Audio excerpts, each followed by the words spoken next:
materials no yɛmfanya we ni yɛmfanya de ɛsɛ de eti de na no be fa coil no ehu hia mosquito net na ehu hia ti ye zipline for some ba be kasa sa na de ye ayi for light wave for ya almost be kasa yi ti ye hwe wono so de mba be ka ti eno ya asema ye wura kwabra minta kando endra de beto montene so nti si ye twa mo si ye koso ene de ye twen o manka so mo no masem na the daily searchlight so asade aba we no aketua zipline eje na wode ba wo say busumi bia zipline ska omuji free aban ho eye $500,000 eno ye wura kwabra minta kando nsema wo kanonom sanso na panda election akoye bibia wo sese amenoka say die eyade a omohu de omoyo omoho MP wo se wo mpre so mpre na akoye bibia wo na eno so krata fa etoso eye mienu sanso na ewura Kennedy won hene Japan menoka say eye obin boaten ne mame yase wo ho bia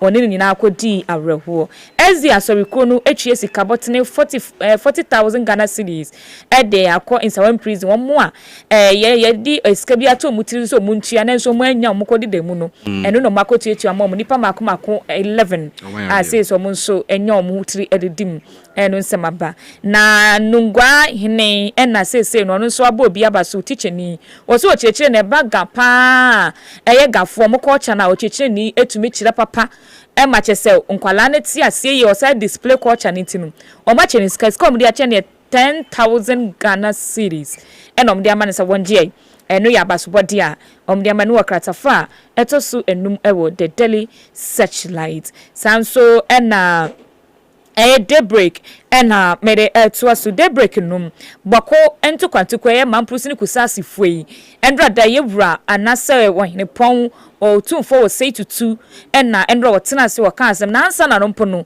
ene mamprusi ni ye kusasi fo etitai no kohie mu ho anya de keto akra ni nyina machi no omaka asem na wi a ye hwe se omode hu suaso no makoma Ghana mampani John Dramani Mahama ntieba ene ebehu de ekọ so nyina sanso ena US military and so no flight and so ekopim on Northern Ghana and nso nsema ba ha kratafa to so mienu NHIS tarifa ye pejemu no nsema ba mame nkwa ahoma no somra na yeni nkomo edi nkan ene ede yedi nkomo afa wasi ensohwe a ensanso a eba abonten na no na otwetwe mu awie ye no ene de Ghana for kafa ho yenkwa ahoma no so yenkodu nkwa Senior High Technical School na yene ocheche ni a wo kire enkonta wo Dunkwasini High School ni di se so clean yene ni nkomo so clean no temi nka me mo ache mo akwa bampacho etsen me mo ache mi dia me ho ya pa edase e from so age enso na wakoye cheche ni a wo kire enkonta e dia fi wasunso hwe ba bontin yese nkora no be 51.27%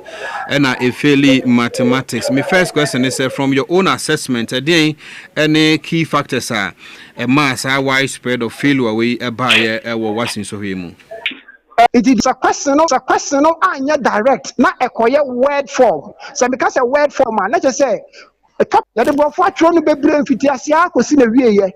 And this I was a colano a kind not the kind of tibrofonasi. Now what's your serious? Akolano woman sa question na a boss. Now what's your serious?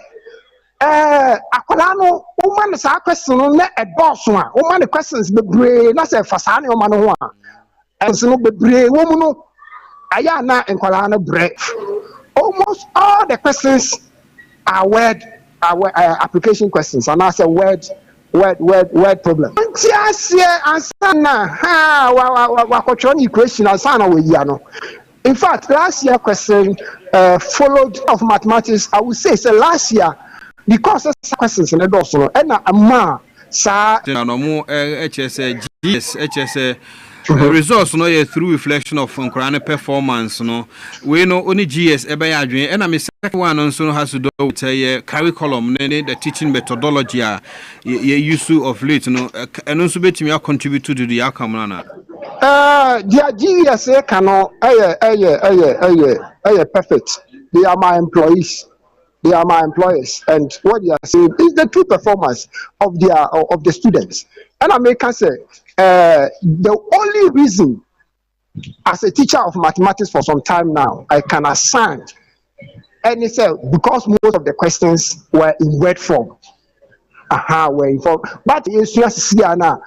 I just you would think your baby sound somewhere about what dream and yet you would think your baby sound somewhere about what dream and yet direct actual mathematics and I was saying who say you need to solve more of such questions than limited or live application questions with the student. That is how I see it. Okay. Mami misa me question back when me no bin to aso. Ebinu uche report na ba na according to you say maybe atwemu na nka teachers no ebinu mo aboa nkora no na because am na ma no so ka ho na ma this time around nkora no performing abysmally and also to saying no more Canadian, many more yard. And can we say, other subjects are almost performing well? No, does that mean WAEC officials were not doing their work? Can we say that the students performed very well in some electives? And even the core subjects, FI English, it's not bad. It's not all that bad. Can we say? They performed in those areas, but not doing their work. They sat in their chairs at the offices. No, it's not true. It's young to me, the whole Ghana, you bet me, I can say, it is not true. And I said, the whole Ghana, you bet me, I can say, top experience in the teaching of mathematics, the performance will be attributed to the more of the application. Mami Misabium say ye call your emergency measures ban and better government the bigua criminal stakeholders so abeka ho na ptimi prevent a repeat of a year the course afi next year. Criminal stakeholders so abeka ho na ptimi prevent a repeat of a year the course afi next year. So fair. Tanya Meka no Abibia say the curriculum be back. Na curriculum no stay for some number of years GS ayen sakraye. No masisemu kakra. It is otia Meka Bibi say currently we have a new curriculum we are dealing with now. Okay. It omo form 2 and omo form 1 no. We are taking them through a new curriculum which is different from those in Form 3 now. Okay. And I said those who have completed. Until we time beyond you have completed. Until we time beyond GS etnasi. Okay. Now who say this time round let's roll out a new curriculum. Omo deba.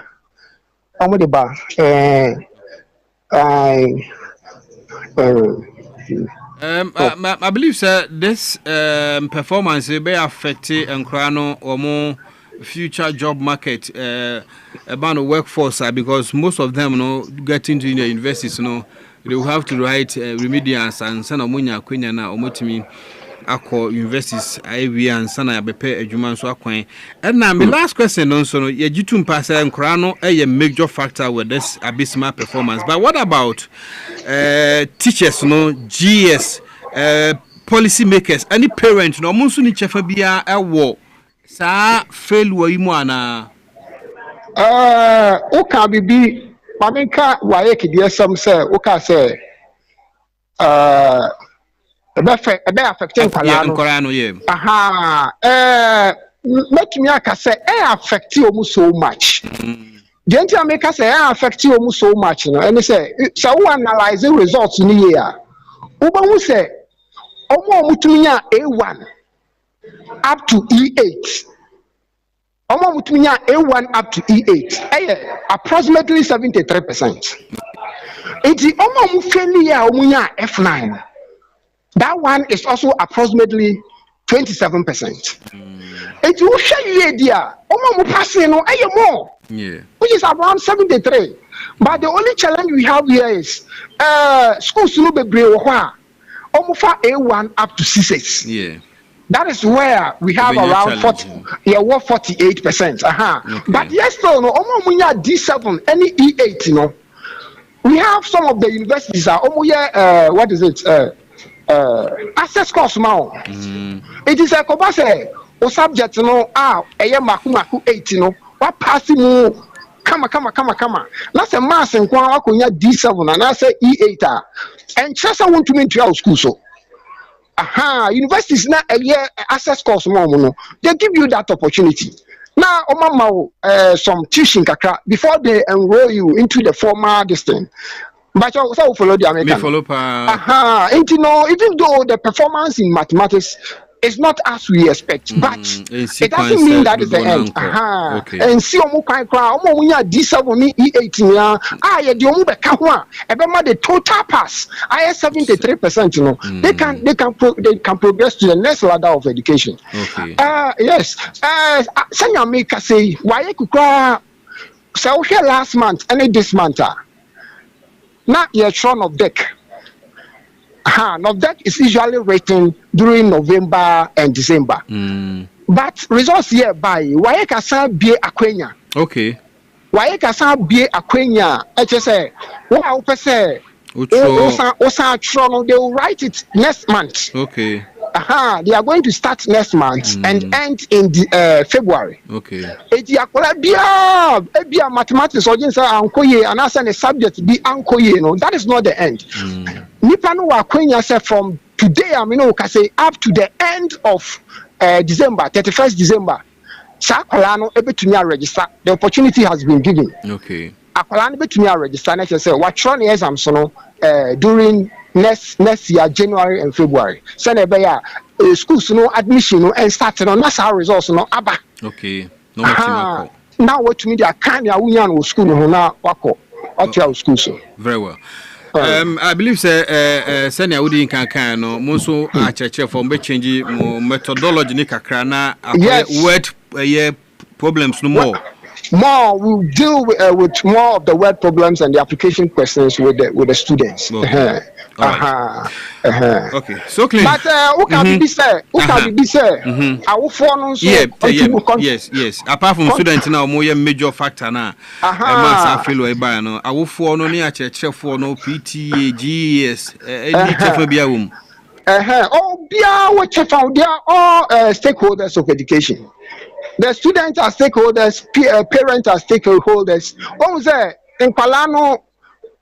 Osha akwala watrafia wa ne mame papa osha na for so long a time. No only better say 2.5 years and now say 3 years. What say omo ba no kofi enye yankwa na yehwe nkwala no awufo no eka ho nkwala no wo awufo no say more than say omo yensem say wo fa day students ay example akwala no ba school no ba share dey wia okofi oni ni parent na chi and she said, "Paying and a parent, you know, I am Mancolano. Send a bay and Colano, but you must have it.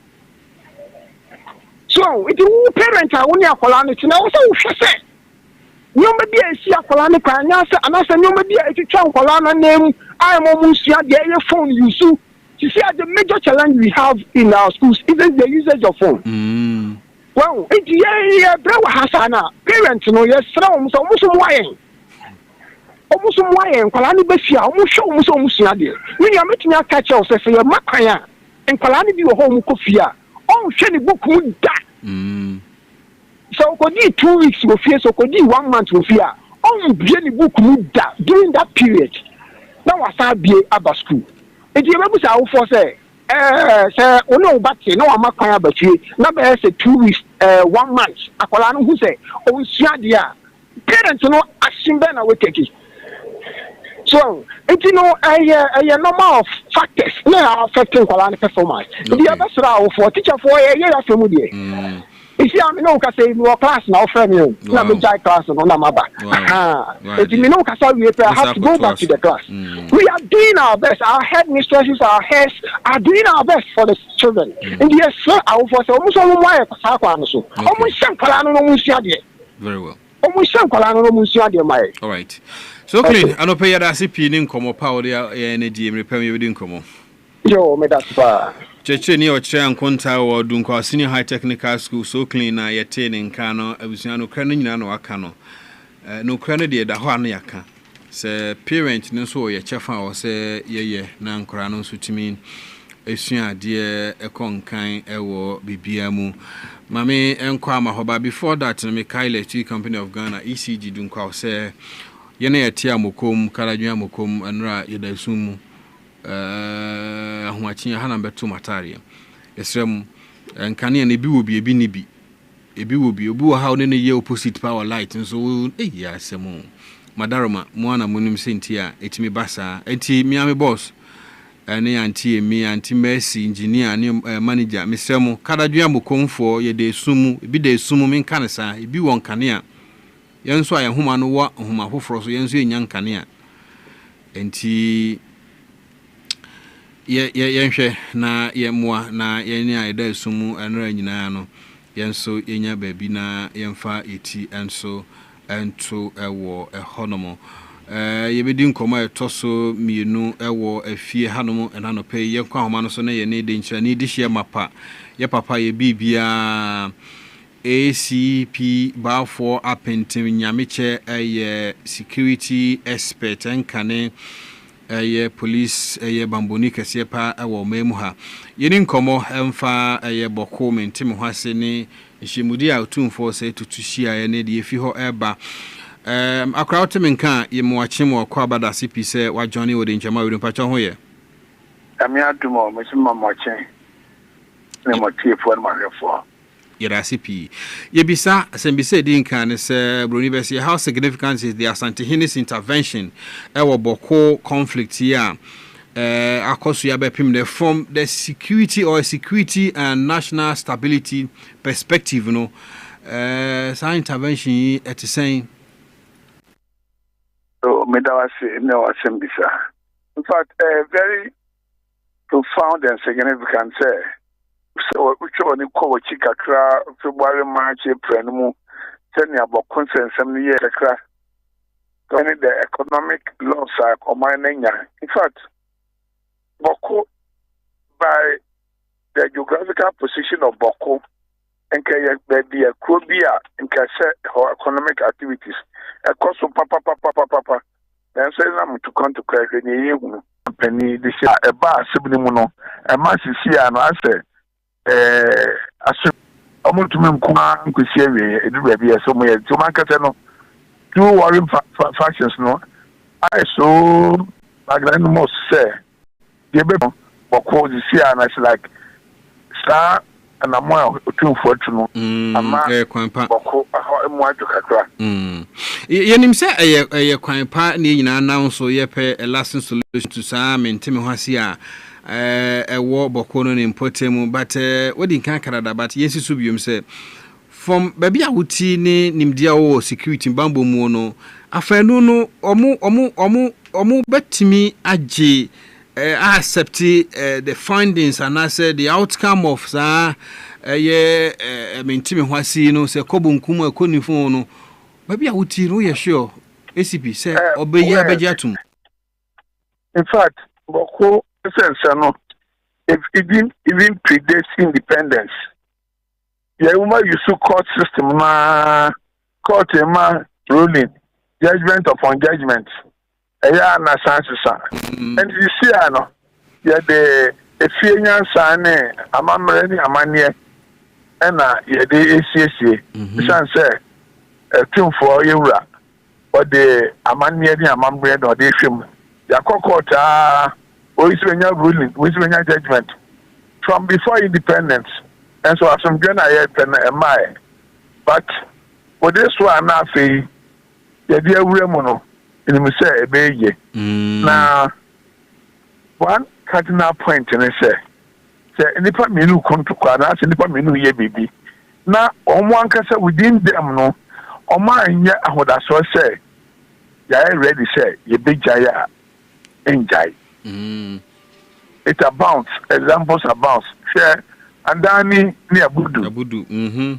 Yes, Commission of Inquiry for Commission of Inquiry. Uncle Siaga. The kind ministry Kranaka Commission. And a Bible cackle flat 2 warring factions in the back. But on mine, a buying near by Bienua or Moma or but it became profound when the 2 warring parties, Abudu and Danny said, and actually, there are some national not in be from Babiano, Yabajatum. So when that profound statement comes out, said the Nkofu we Maya the Asunjova. Okay.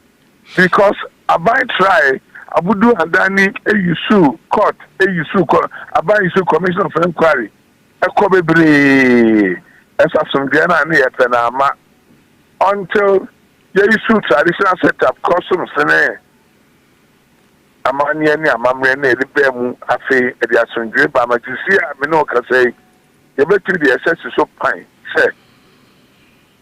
And then in Abudu, says Seminole. Yeah, it has ended. Yeah. Emma, the guy say a day Abudu, the Osisi Siano, who for the Moko, yeah, after a friend Abudani. Yes. And Sabina ways so air coso. Yami, I had to more money after a clear no say. Yeah, 2 for a year, you be from Mabiano, Omunya Majatum. It's a profound and we must applaud and also show gratitude for them to come out say, I said, the BCB and Majatum. The moment we get to this stage, now say mediation, take in shape. It's answer, we are mediator. Non-conform now, mediate you, Mancasa issue, Omankasa within them, no, I had that commitment, no matter what. Obey Bankusiaga. Alright. Maybe say you were so pass the Ajubro Bebadi, but Wako security personnel there. Ebe here say ye de Bambo for Beconia monitor a situation in the coming weeks and nine bium sono yan central phone say or men who attitude no more was hono. Woman so no Ruben or Musum play say Yebabuama Sunjana across civil society, Buama Boho Asunjana across ye watch a fabium. More, papa, yeah. Your brother friend will stakeholder, Abamba for a stakeholder passions. And Kaka said, when I did mediation process, any vanquish and victor. Yeah. Mediation process, so we had the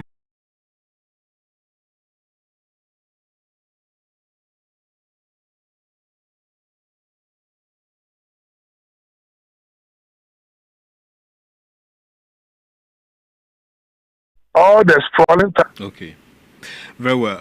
SCP, Yamfa we chat to na yanhwe going forward no amonyo fo nso a ye petumi ye ba power ye de ye traditional conflict mentime ho ase ye politics no so I believe a word of caution come on nso a eno so beboa. Oh, somebody yeah, say na ye hu okun sensemi. The oma ye nya political gain no. Oma owo ho oma ntia ye nyina ye hu. And almost so as a result of say Mukoin film no so musi any political laws no so. And we are all adults. The among your same kum na a creating time. At the end of the day, or mind the prayer. See a cat sika ya send or boko due to peacekeeping, so that for a domoko police for a deoko logistical support. If they be rushing, sika be moka men they call. And even capital loss, migration for police for soldier for it's very huge. And we are free war as a result of political mischievous, among there, she free man, a beboa. Now, this I won't say you're free man. Okay. SCP anope you know yena se ne nkomopa oni abo mepemu ye beto ye nkomo no so. That's it. ACP apenten bafo nyameche enkane police commander de nsha chichori dishie mapa ena anope woni ye di nkomo efa boko mentim ho asenu a dunkwafo e wo boko boban minimienu ba ko frɛ me na kyese CM mo mafie kra omutue mu to February na am say just so and I had the nti ban bo no gina mu nti aban hwɛ na de be fie asante hene obeba bia no so nyina anyuntum me was statement fee asante hene chief of staff ho ewa ha ye koye nim no ye be kenkan mu nsem kakran so de ache chief ama ye hwen krata na aka na ye mfansi me fa delegate and to aso na ne de besia na de nsedodo na asem korea na delegate no Yewura Mahama petition won sakan fa yisi abato komisa panipa ne na pamfo ne SP no wode sa petition nyina kwakoma chief justice no so mu hwem ahwe petitions de ne gu ho twan chief justice nti oba ya na yeso akogu na so onu so ntimi ka hwe eno anse na say yi de ebe yi omo no mo starting park obe hu obe declare the premier fashe wo se den na chese ya pe committee bi dia show mo nsa mo nkohwem isi chair madam o asase bi ahase fakodo fakoye nkoko we say ko keten so koye nkoko na obenya mfaso bebre wo mse wote ho no mo yedan wo beko ba kono kwa de on ye ba Bosman Asare no onu kwa de no first on the list o tetani de ata na the din kakra ba Bosman Asare ha dwen o kodara no krata fo to so biensa na pandaya batu o mukwa kotu yi na chese Yewura Matiu nyidam so wonte ase na nte ase china ade no mo de akọ apikot no mo de akọ enti o mo twen enu nsema ba ase otumfo say to 200 da se ne udi nka bon komin endra se ene wo de abotoye mu bai mamprusi ni kusasi fo ntema ye hwe ekwan se de akoma mampani ni na hu muaye na ebeba enu okrata fa etoso insia se HIV AIDS we AIDS nko a ekuni pa be 12,000 ekuni pa be 12,600 afim pim ye ne aduonu nan nipa 12,000 and over ena AIDS ekun omo ehihye nkofo widie mo say say ano nduro ntu na ha o no no to yezip mu ni ye yi mo nyanna mebuafu se akando se ye de drones no supply condoms nti ono pe moja no asase je moja na no pe eno kata fa to sinsia na gigro afoko abrantie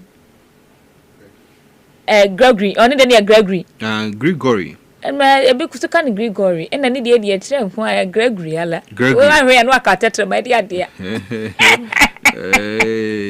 wasa se ye ja do na se ye ja opuni ni ye ja ona ne kanta pe ye ja o so se bitimi ja o mo judge se mutumi tra asem so sa asem 2015 de bi o mo kono mo ba mo kono mo ba mo kono a ma bre enti no abai pra allegation ye say okun obi o northern region apa east region regional chairman MPP wura Adams Mahama na yesu when am south no we to witness abeka o marco prosecutor wo court o me judge ne say watena se wa bre nti de edu de papa no nkofie na asem to me da hwa na e di asene edo enu nsema ba delegate no kratafa etoso mi nsendro akra ye de besom ewo ye kasebo na hodo no so ama ebia ko intima sasije ye the special prosecutor, the office of the special prosecutor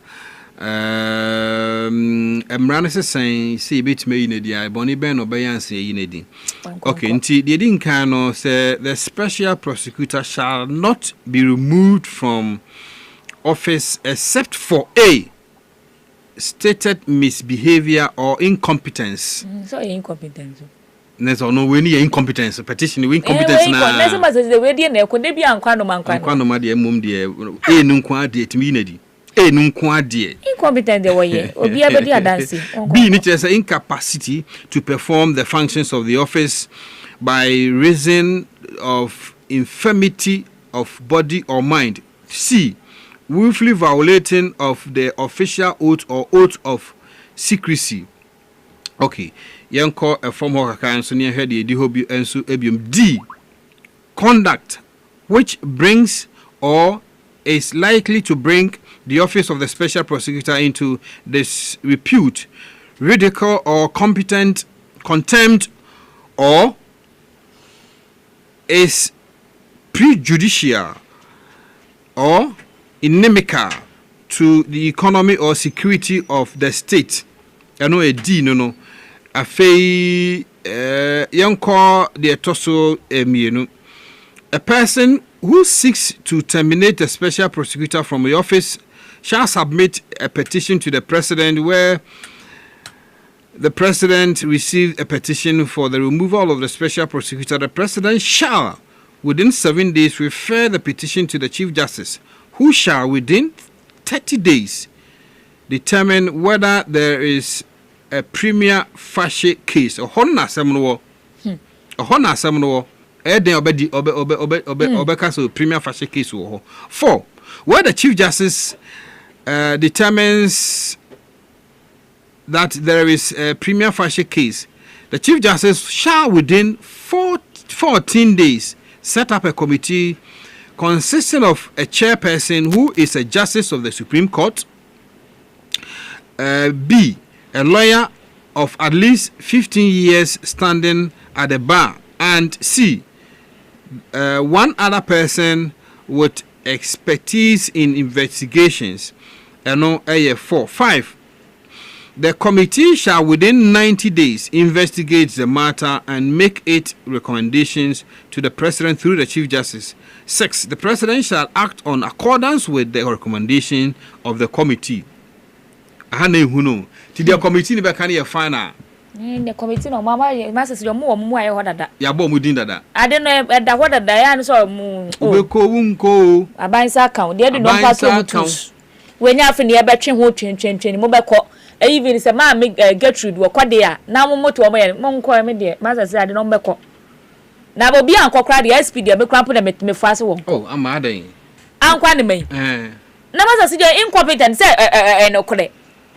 Would they be offering same treasure in some for shame? See a wood resource ever. I won't conquer. Okay. Auntie SP. Any my Charlotte, or the same, my man. Jane Mensah. Oh. Ora Bossman. Betty Bossman sorry, Yonko. Recording artists Nana Champo and Charles Bossman.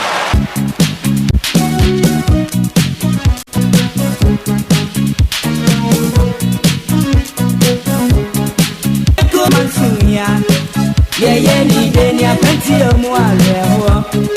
Only a man, Pablo, Sacramento, brother. And Eti mame Jane Mensah, Bossman Asari, Mr. Tetine, special prosecutor, Ejumane de no, Mudu bisi hana ubifu frabe twaso ye twaso de mo ye dan ho ba tie wa ba ne radio me besisi na ya twa ye nkomo no so ewo aha.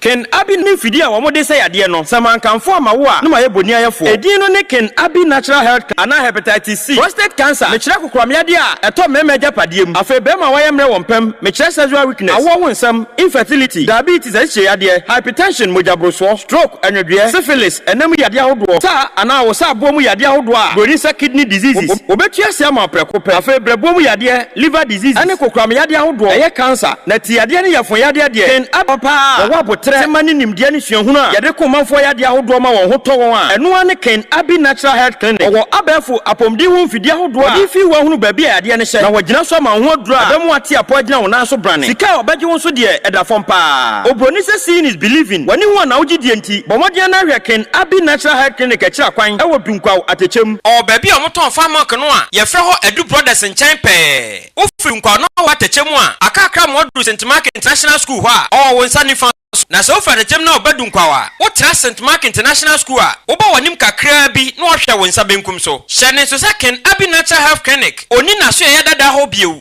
Dr. Kingsley Nimo a national agenda with Chief Justice upon Mensah Kudjo ewo Dentraman Radio 91.9 yedieni Atiefo oni aba na mafuni o ye muntie Chief Justice upon Mensah Kudjo ewo national agenda Atiefo oni aba na mafuni o The national agenda via RS5 after assembly member for the people of Atechem electoral area on the Sans Obano Namkwanso Eba Enche in due course the performance of Yama your office for wasi so here course so and the multiple petitions calling for the head prosecutor and the office known as the EC chairs, the first, second, and the third. Ninjinano, quickly, ma yening komo ewufiha. Before I call Mohono, my main king can we answer. There was some few questions to pass to ask. But you should need them say I can't see. But the issue on education and opinion so church for me no team ni ba ko ma English or a head of department I was born from some senior high school na because so dey say nkunta na o kire ho o say ase oh maybe so a simple question I will say ase nkunta na simple answer into which nkunta ne science and nkunta nkwa see you say oh. Okay, maybe I would say maybe some few questions with regards to the removal of the special prosecutor and the EC chair and any deputies. First of all, Ibisa, do the petition have legal merit or are they politically motivated? What are the multiple petitions signal about public confidence in key state institutions like the EC and the Office of the Special Prosecutor? Do you think the current calls meet the threshold for impeachment or removal? Any other questions are maybe stakeholders, politicians, or more these questions cannot be answered by myself. Mean to me, any sense for yano. Definitely, what interest in the betterment of this country? No, they are rhetorical questions. Me here no yes or can ube yano amame, but maybe sir. Sir, it seems petition. No. Petitions no our legal merit or are they politically motivated? And I'm going to me watch him once again. Let's say Enya CJ me ho ye na won so a nyame adome so me ho ye ewo eho no mo eda nyame ase eda nyame ase ma me misao se obehya ase fi nwomesua na ase yemfamfi petition si CJ hefa na pese ye share ase ewo ho media ka me nko anka ye share ase mfi petitions no me wo interest be ho no. Okay. Be producer Daroma makinkan niama ebetima yi OSP edi ene de keka ho no. Okay. Say first one na ade a you say say bia office na wote ho no or show incompetence the between the special prosecutor the or say stated misbehavior or incompetence but the ake bia ni ho a mimi we bia na oye di see dia are we right to say OSP or incompetent petition aba yenyina di me question the simple question is say petitions do need the keka ho ya ba nyina no ne kwaso eto asum and say politically motivated.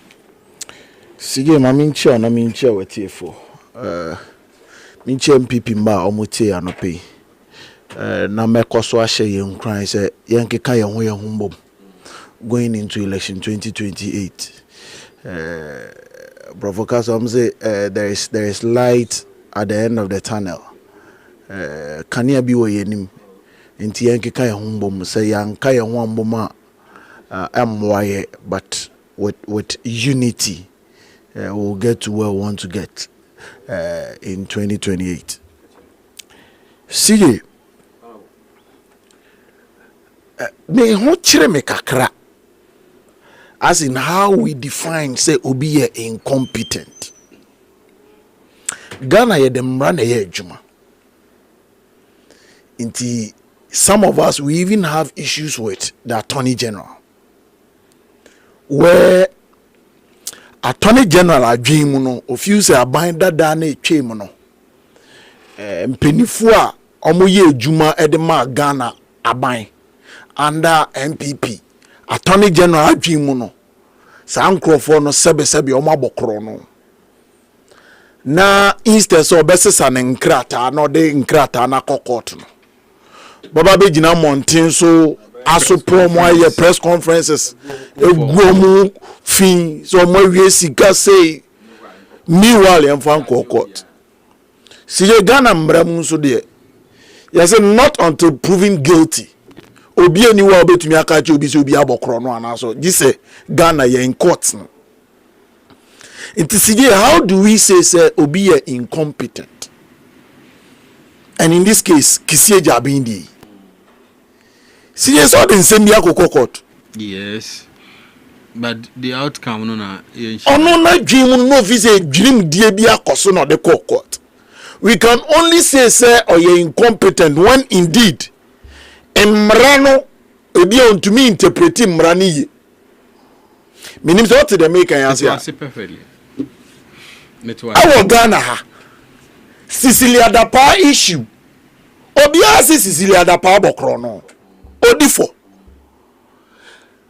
Special prosecutor ejina in fact ofrizi maame no account ni sika bi ni ade nyina ofrizi odi asem ne court se woboa ensema okeka nyina no maame no ndifo fa ne nyoma fama no.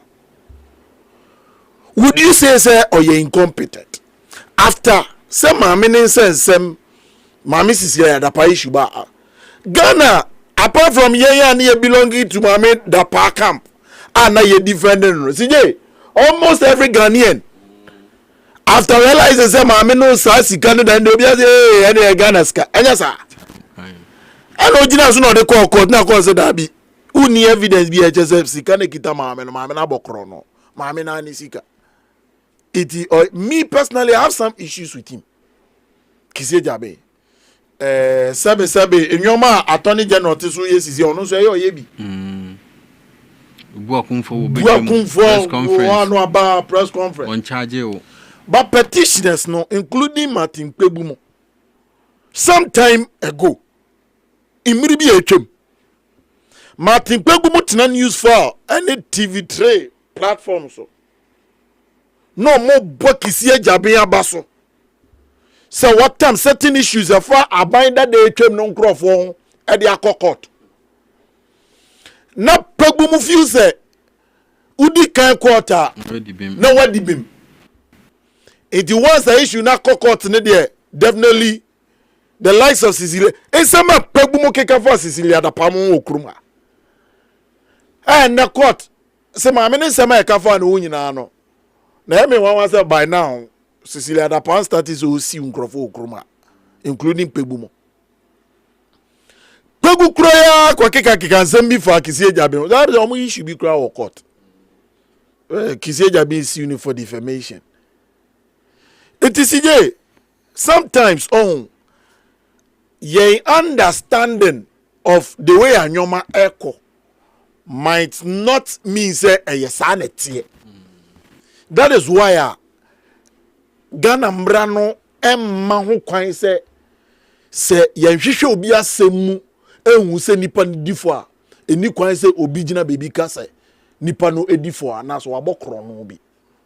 It is CJ me personally there Kisie Jabe issue no I have not seen the petition myself. I have not read portions of the petition myself. Yeah. But you know EC chair so ni deputy member EC chair issue no but me share Kisie Jabe okay. I have not seen the petition. It mean to me engineer so nka se bi ansem na mo ka no Kisie Jabe di ho fo ana so di ho bem. But me de ne say wetutu anamon bi wakokọ court na adwim no fuse ye vanko court na ngrofo bi sika omo no sebe ejuma omo ababe ye na bi omo nam kwan so koti kwan bi so dia fa so nya sa sika no but he was wrong and obi atumi court edifo issue it doesn't make them or those people omo court omo difo no incompetent. There are a lot of lawyers including Kpebumo omo court or certain issues for. You can't describe that as incompetence. Yeah, CJ, electoral commission. I know they are clearly CJ. For some of us, are politically motivated. No. CJ, so Chief Justice, born tour. In this case, NDC for a born tour in the 2024, prior to the 2024 elections. Omasema no moka say ye ba a soldier for a police for peniphobi ye be yimodi electoral commission ma me no or incompetent ye be yinedi a judge for from Unanimous FC. Some go for in a bay your modi. And see, you almost buy no, a moody ain't no money. So they're almost done with Nina. Nina. Police if one a soldier for penny for na ye you mood edino. Ya pamono. Almost the normal crime na dear here. Omunya Bonivia. Omo boni omu ye ya. NDC aban ba ye wa pamono eno ne dear here. Achirachirafo a aban dada na etwemu no. Efo omu adwuma na aban we ba ye opama omu no. Boni be no omu ye. Achirachirafo no omu ye adwuma ebi 1 year, ebi 1.5 years. Aban we ba ye send your year in 2013 hono. Wasa so ye bio afia ebi mo 10 month aketua washini nyina agu no. Boni be no omu ye. But these were things omu kan in opposition so omu bo omu be. Aban no kache Ghana for say. In fact, aban ni mfam krofo adwuma no. Sa aban no ba ye no omu aya for omu adwuma no oyi omu nyina edi. Unza just recently the Central Regional Secretary of the New Patriotic Party, Uratichi Mensa, aban we ba ya pensions there and there omu yi nidi. Or the court akodibe. Wow. Say kwan omu fa so omu yi omu pam no no. Enye ne kwan so. Wow. I read the news yesterday. And only asem no, but ye can't say enyoma omu kan ye in opposition. In sensem omu kan in opposition no. Eye no no mutu wan amon no. It me there from where I sit. How will you describe an electioner? Sabe minimbe bia basa ye see ya. Any political party your friend NDC no more de buy. Just the 2024 elections. How will you describe Obio was spearheading election akosu Jojo? Aside from centers, omo ankasa NDC for sumo mo grofo ekoshe ballot papers. Electoral Commission ballot papers attack omo. Apart from omo ankasa grofo preventing Electoral Commission so be collective result. A hefa na wote se basa yesi in the 2024 elections. But clearly, omu trimu so omu bombe pama ameno. And CJ, time omu yi unia CJ, ma mine dinu ye ba abeka ze. Ye nim se enso wa. Definitely. The onyani nsu ohie. The onyani se be mo bi atro petition. E de akọ. E na no me no nyina na te a. E na wo bo Abrantia na Blankson edumaze. Yes, on the petition ekoye no. Ni nsema onu ankasa station man na city news for interview no. Onu ankasa the content of the petition kura no ntumi nchirem. Onim one of the command no kura. Onim de wom. At some point I say ase bibisa. Onim de onu ankasa kura twere petition ni mu. It is to some of us, are politically motivated, and ni nim dada say besi, mame, Jane Mensa, ono anga so onim, so obeko, onim so obeko. But you know the future of Ghana's politics, you know, bright. Hey, sir, ananya bright. So be our image one lawfully near the petition be lawfully. Oh, mammy, need a lawfully. Lawfully. Yes, on from Ghana, maybe. Men never Kasa CCA. One more Ghana Kruma, Omuye Dede. When it comes to some of these issues, the CSOs, the Peace Council, stakeholders, what is Obia Kawasa? In Crawford, Yomadi, illegally, what is Obia Kawasa? The silence of the majority of some Crawford Wemo. Nkrofo we am ribi etwem omuye dede awo krom ha, and then because of almost starting nyinya appointment the oma come on e chese de ekosu bia no eye it is not the future of this country na bright. Samum CJ ade ekosu no obi aka na no atum that just you unu say ade na ye because Ghana ha yanke ya no ntu won se mi won sa illegality ade politically motivated nim say CJ ye illegal as can Crawford start can one say illegal. Apart from ye opposition. Enye illegal say maami a chief justice ye no asem court you court mu asem so ye need fufu abesho enye illegal. Why na what is all can one asem why? Apart from MPP for if you say Nkrofo can one asem in opposition. Ayen some mo kan in opposition no mo ba ban mo yin.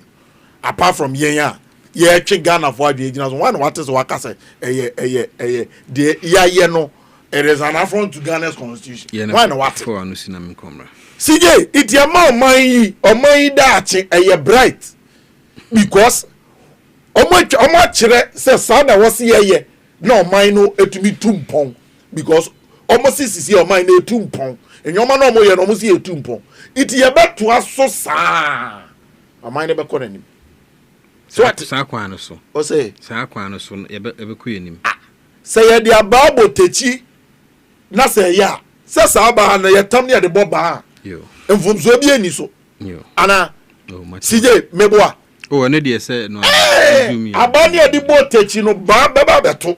Abana and say, you're the better chamber. Baba, you're the babono. It's your more and they almost come 1 or 2. I'm ready to do come 1 or 2. Okay. Mati, Mami Comra, Honorable Kwesi Usuni attending Kalamin Cow said the former DC for Upper Danger West Honorable Ajimani students are joining me coming Sandina Ho. Now, same topic now, no, the petitions do and over now about so far for the removal of the EC chairman, the deputies, and the special prosecutor. No, Emremuno, a Kwanso, and as a politician, be political party, be a politically motivated. Mr. Na, me watching what about it saying. CJ, I'm your dog, I'm a cry. Is she a chief? It is super. I told them yes, it is a okay, yes, this is Johnny and Ebony. Now, you didn't come here from where you sit. The petitions so far 10 near the Broso Abba so far. No, say no, Sihono. CJ, because now Michia, Denchamai, Michia, Monfort Mutie. Tabia Mikansi, the best studio, and yet we have the say the best knowledge, but Aquanya Binayaba and a chair what you for our muti in power. Men can't nominate me share idea what the Okano. Now, see, Mimi Phyllis said maybe we have to look at our young constitution. Yes, because Embrana those independent bodies. Maybe I say mission in Kenakakra because Embrano Mount can say, beat me, send a petition. The Embrano can't say, or send a petition, if I'm not, sir, if I follow this body, if I follow this body, if I follow this. No, and she said, case view her. Yes. But the whole name who say, maybe, so be per se, or you're not the 3 points, but so you were there. And they say, Obia. Ono kasa betma even ama obikra or betma twetwa ne ho ama obikra cho petition we dey anyone say what cho petition na petition back right say me fan so no dey no so benye so yeah and only me ade aye me because me I'm a bit say first no say judges any judiciary no wo ni won a ye fa for the executive in the legislature there ye ma wo kwan say ya na etu won so aba ni nema enti wo no anya adibia who say bia why MP na wako because the people want to about but judicial one a wo boy ho ban na obi na say o muti say nyame a o mo ha say o yi judicial film a ho ba assembly it say me hwe the buy a wo di yi chief justice in fear me no I don't share idea say you need because me hwe nyama di yi na di na say what vice spending now what transfer judges I feel say threshold now omudi in edino so it me say and the laws now cross independent bodies the judiciary no say it me shebukina say na obi antimi fa petition bia anko and nipa person o yi we dia and say wa offer akwa no because as for petition there yeah, because I bet my try and watch your petition. Because Mr. Nas, the okay, if you opportunity to interview now City News, any that blanks in the Dumazi, no, the petition come president, no. Basically, only any idea about the content itself. Yes. What the petition in my house, or my president, the secretary, which is not possible. You see, on why you bonnie what easy as we are BVD machine, and no more interdicting, you know, and as a result of that. Oh no, say what your petition. I have a strong because I'm sure and the young man I tremble a bad dear my crowd because and one say actual petition. And he said, "Me was school boss, and one says students actual petitions. And your petition, the one petition, the dear. So, person you made the sub for questions, but say, probably clothing me say petition the qua. You just no way, dear, and yeah, dear, because keep that day who can say what judges now overspent. Overspent to say, I mean, you wouldn't say you were misappropriation, embezzlement. Laws were misappropriation embezzlement. Say, oh yes, misappropriation. And say, si canabia say factor akunga. Now they are talking. You buy you require this charge, but it's embezzlement. And they say we this guy. This man who want to say we this guy no. And so this guy after he came back and reimburse and a baby, young cry, young GS. Your mom who call workshop here say come and retire your money. You come back and retire. Sometimes be as kind of where it be taken certain times. It happens. It is often me for say, oh, Chief Justice. Let me in a depend into the appointment and the entitlement. I don't know how much abono. Hey, well, you do you know that they retire on their salary? Yeah, until they die. This woman has served. And it's not easy to be now what me in here. And then Charlotte says there's a petition about as a better man for so you and then the minister say baby I true kakra Mr. because yes sir obia go bobola or okitani referee no dey go park so ya yes o man be say obia go bobo e go bobola me kita me referee na me dey go me park so keni ke me dingo ni e say yen sushi say be aboy hu ban a ye be di yen democracy na ye so mu be kokena no e hu be ba chiu kakra etimi dey I think say baby I no is getting too dangerous for OSP. Say why the right thing when you're sometimes we don't agree, but I'm not an expert. Yeah. Because sometimes in the man who feel say in-house when I say you be assembly if you're more the back out you can assembly and some about court of public opinion there are different. And now, maybe I can say, before you can be proving guilty, unless a competent jurisdiction. Yes, but yeah, I'm the public. Your names are acquired. And when I say, it's a also be as a view. One name will be says a view. Obian found one, I'll not be difficult to the a children say, be no. It's me, I feel say, yes, I even public office, a bear disabled young Kofobi or Beji and alcohol because, and one say, Yakobo or the referee according to winning margin or the referee. Sana democracy. I feel say we should go back to our laws now. Yen strengthen clothes they cover work so that not any petition at all can go through. Because yes, sir, our politicians can have any political party and any can have anywhere. The more I cost pay, then our democracy is not sustainable. Because yes, sir, so be super, also be yes, sir, be super. Okay. And then we can say, and a politician, and then we can say, Obiaji did the referee park. Now go the referee park as all winning match. Is that what we want? No. I think say it's getting. I think it's getting. That meaning I don't like the way we are going with this petition because the way I call and now two before this petition, as soon as Charlotte was saying no. Yati amanyo for Kika Charlotte once say they don't. No, where Jane Mensa. No, the previous one, current one. Yeah, Jane Mensa. Bibliaka say they don't like the way he goes. It is a uka say umpemasem. Now the same camp na and I hear the same cannot be the same kwa. But you said, not just say, "Una Oshé, no Boku to Pabina, Pimpia." Because what can't you say? Me ba, may say.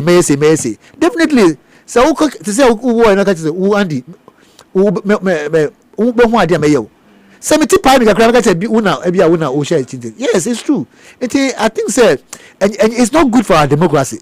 Now, maybe I call, maybe the Peace Council, and they should call our politicians to order. Because, and then the best certified, but and satisfied. Now, citizens no, ye kwa na yeba, And yeah, dear, me feel say, that's what I think. The way we are ruling our state institutions now, petitions not getting too much. But I say, Mr. Andina, Hannah, you're turning, can I found no wage, my say, don't friend we enough for Yemra and second issue, no so, I know how to do with why I can, so you're not about me much more cover to saying, yeah, I just Yabutre. Send your vimna or they banning you so no, my you, my doom, you, and I will miss Yabutre. Oh, when we say a real, and I say politically motivated. Petitions, you do near Trino. Petitions say, you do near I don't know, say, and so on, so they do near. Oh, bra, cockney. Tani who are say me Nana Nasa coming in a woman I make Jane deputies and special prosecutor and Kwadi Miensa. The chair and Jamaica for I be a multi free chair, your chair and pipima. True, no my order Western and danger east. Baby, I'm a video drew be a chair and pipi for Penis Archie and Mui, as my baboon in our day. Justice. No crepe or honor say I'm saying tina nyame edi wuo esi enipa no was about home to power so nim say enka ene ye bna de unim say fia de edi wani mu bewu ebe ahom te papa so say udidi anya ode David o tena aduane ho awonu matu ntumi ne de ntimi bewu fia da ntimi bewu as a papa be oko wu mikrum okura ni tuo no odi sun di akwaniaba e wo kofuo bi ase yi ntimi bewu ampani amba no wakowu wakowu amba o ba onze Mami Jane Mensah ne deputy so munim say be you madi that definitely so that our campaign platform so the only person I be out try senka or try so be sonkofuo nani na bia watumi aye bibi no ayi ho free me kisi ejaben what does say but I don't know no Johnson said dinkatia kan the issue is ono akure duru ba bi no say wo hu because time ma attorney general be kan say oni madwuma bi a wo ye wo ho a wo press o mu nko extra diet kind of reata no ne ade no straight away say no so hu say na yidie na mkwan so that way also be catch us be you wedi ansa na you wedi no but no kwan o say fa so na say petition bi aba say ye dey ama chief justice onko we premier fa shake na ya me problem with some trofo because we are basi and my question no problem because obi akodin nsem no a e wo sem se kira asem ne kan o say amanyofo what do you mean by amanyofo in opposition and President Mahama can say judiciary no case BNDC be court tia omu enti oba ordinary judges ebebe Supreme Court or no abe appointing judges sabre no na oni NDC lawyers and na ehie din komo no kansa enti ordinary judges beba no wanya ni chief justice truly oba ye no appointed 7 more judges ana oba ye no truly were you chief justice edi ana okay enu no wia osi amanyofo na se osi amanyofo na eye de in 2016 NPP bonto what is na nado danko Akufo-Addo kan say you lose cases wo court nti oba ordinary judges beba otibi what is na nado ni NPP kan say ye ba ye be chief justice nadi ni ye the chief justice aba otibi enti NDC kodin se na ensem fata edi wo yenne betumi abaga na daache na muntumi nka na wasam sai kofa NPP edi be frem sa amanyofo a ade na minimu nya problem ntimi nka NDC of course yes obi ayi chief justice edi wo Ghana ha kire me aban amanyoku aba aban mu a ayi chief justice edi wo Ghana ha kire mbi apart from NDC the same thing na Mami Theodore Wood omoye attempt ya senko mbe sa na anyeyi apart from omo kire me bi enti so omo sa akoye biem na wo de kofra sa amanyofo a opese o kire se is it a who answer there baby obia to me no obia no but say suman na wo ensem twrofo ho no enya wo per se but in trofo some trofo wa Ghana ha nyina across the country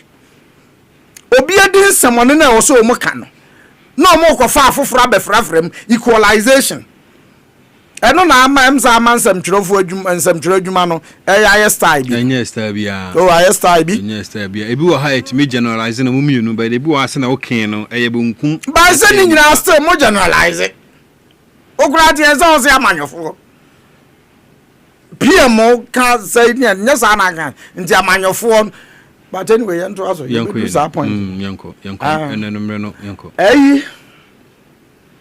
na wo bisa say politics ana say real okay NDC National Communications Director Fred Nsamchirofo nhia mu to Ghana fo nyina ni mu say soja fo mpanyimfo ni police fo mpanyimfo a ho no omo term no ene na nado danko akufu ado de ene boso nti na nado aban ba na wie ya omo nso term beba na wie mebo okay true to that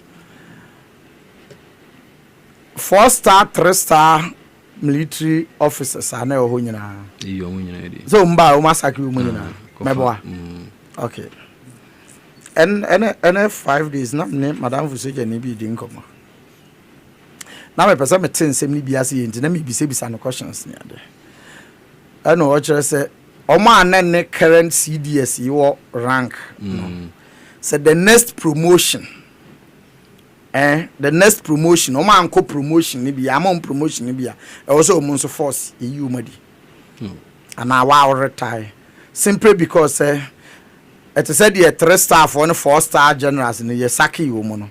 So Unjumin Salutu Junior. It's never done in the military. So what is yes, sir? Hey, what's it? You know, see ye 4-star for and 3-star for now you are shouting he. The Obabi CDS. According to we no not is nipa bebre ho mo qualify na the we no wo say yes so US we say hene for peacekeeping was at the NDB and omo ko fa ne bae and obedie eno nya me problem ono oye security officer but me problem is with the amanyofo no the NDC amanyoku ni o mapanyofo so what you say amanyoku na it take is action one who said yet no here again go back to Nanado Danko Akufo-Addo NPP after a winning power 2016 eba apan 2017 the oma ye ya anyesa okay so what yes sir okay on campaign platform consistently and a President Mahama any NDC for a chance ye kan Jane Nana Jane Mensa asem so mo ba o mbe yi na firi ho o ma chance yi se metie o nsem ni bi metie 90 days ne ho ahwan no ayire so by August 2026 ni yi o mu nyina di o say by August 2026 no mu nyina ni yi o mu di There's a premier fashion case no the time you know tia badwaku no we are recommendation be say man pe say days 90 days near 3 months na me say what you say abedwaku no be she man pe say asem na hwie me no krenti yenyi omodi na eno ano no sania chief justice dey ko ye madam no hwa akwa bi enim din o say wewu atete wewu atete just no wewu no na mo akeke omra ne enkope pottery farm bi ye the issue ne say ye yi omadi dada but it was some running they go through running processing no but honorable Sebanisa na petitions ye nyina betima chrobi o wa jura ko ma enti se uti here de bia oba betiti na ma petition na o se akwa na Branks no zamaya with some more interview no ma Edumazi metie bi one this guy city guy ne friend onidi kra Omaru Sanda was Omaru Sanda metie interview ni bi amfa na hwan na ka che so wonim de otwere o say mo nsadi nipa ana wan so de interview no bibia oye bia wonim but the issue ne say on petition no otwere no no be dika aka mu nsamato abonten na public ni be hu se petition ni ye horo and so president be gina so ayi obi adi na mo pa obi dim ko ma aso de mo fa ni tra and wo se or the command president secretary or the command president secretary and of course na one or the be no but you will not have access to the president secretary. This is NDC say you call the Jubilee House the Flagstaff House ordinary people like myself ordinary people like why what na what ya say we ordinary people on why NDC nia ye person onu ne ye yusu no di ni dwuma in this case on your ordinary person obi a wakobokro no wo yi wakobokro no wo hene sa akro no no bo favor ahwan justice mokra say na mo ya ade no afi na wo twema adwen si ne ma bi so krono na okoboy no BVB no okowia no wia favor ahwan what you describe no so ordinary person na ya yi na di e wo yi si ni ade so te so drive car oh na say ne de honorable de he na no de car de unim car kura no wo drive what da no no car o person we yi ade ni ya you go back my yes an hwe mo nyina hu say car wo yusu no obi na toma no justice o person o ti asem na se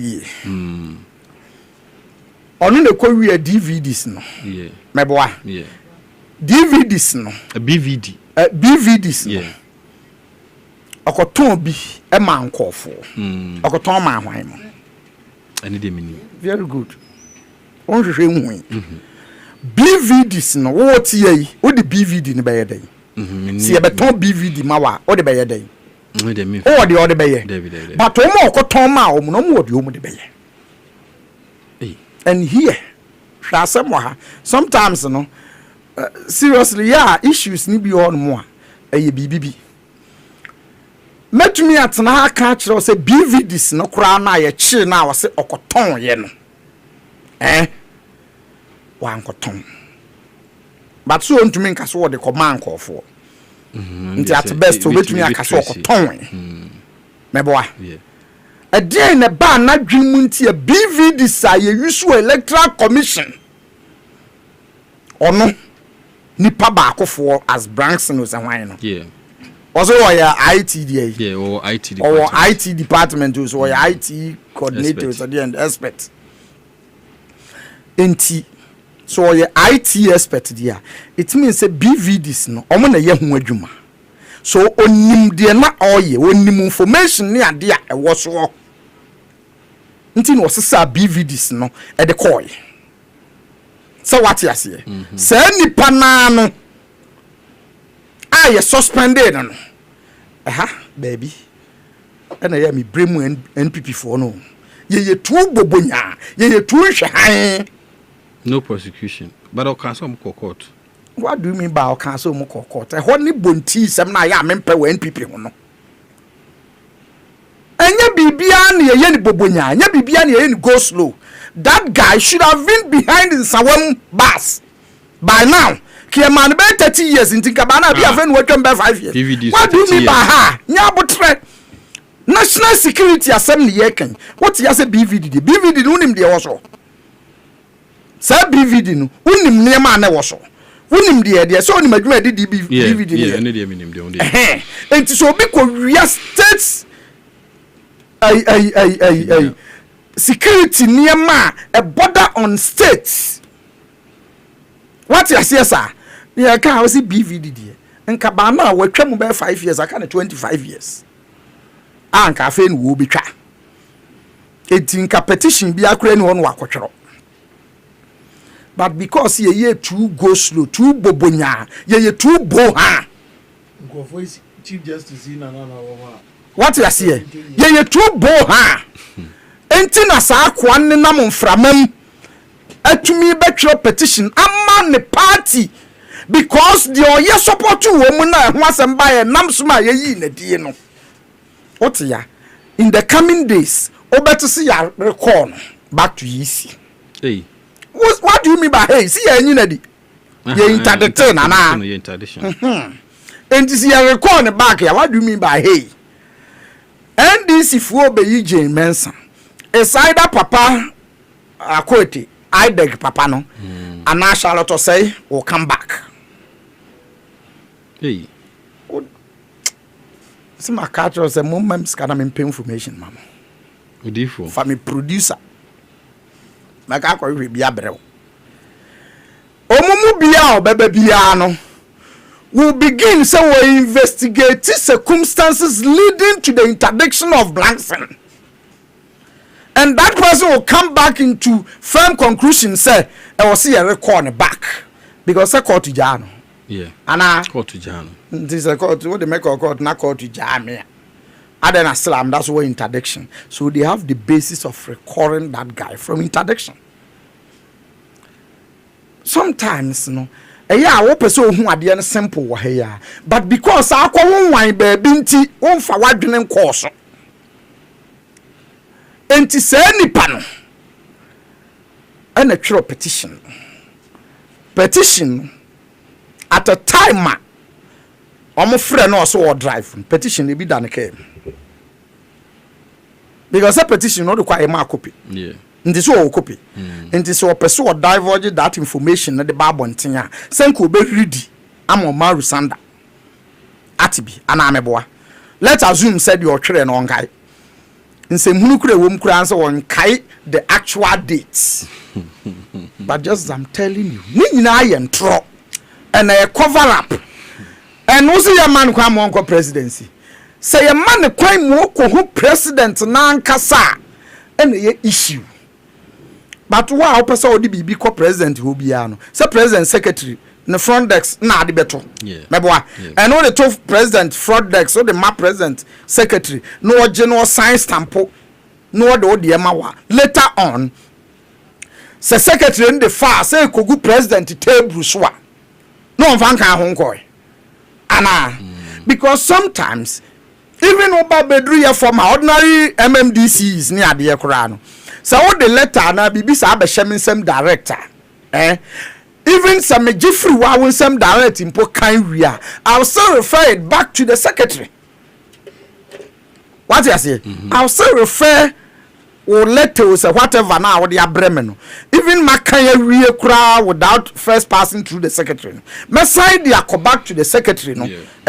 My secretary na receive a stampo and so na samba back to my desk.